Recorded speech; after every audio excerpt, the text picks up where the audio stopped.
சிந்திப்போமே. 1911 உகப்பாய் மோதுவிப்பாய். சுந்தரர் பெருமான் விளக்குகிறார்.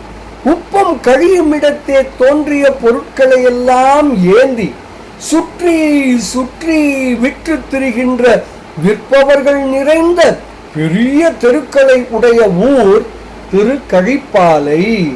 அப்படிப்பட்ட திருக்கழிப்பாலையில் நெருப்பு ஏந்திய கையனாய் வீற்றிருக்கும் இறைவனே, நீ என்னை உரியவனாக்கி கொண்ட விலை பத்திரத்தை உடையவன். அதனால் என்னை விரும்பி ஏற்றி என்னோடு அளவலாவுகிறாய். பின்னர் என் வினையை நீக்கி என்னை இன்புறச் செய்கிறாய்.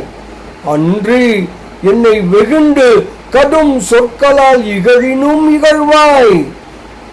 ஏன் தண்டித்தாலும் தண்டிப்பாய்.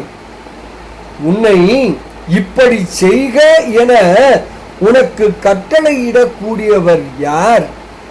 அப்படி கட்டளையிடக்கூடியவர் யார் இருக்கிறார்? இப்படியாக பெருமான் செய்வதெல்லாம் நம் நன்மைக்கே என்று விளக்குகிறார் சுந்தரர் பெருமான். பாடலை காணலாமே.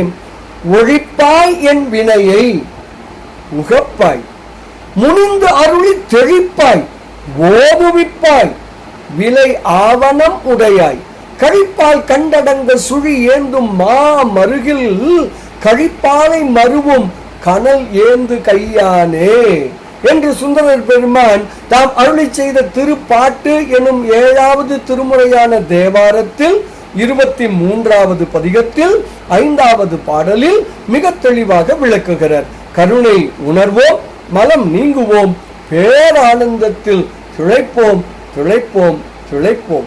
இனிய வணக்கம். சிவாய நம.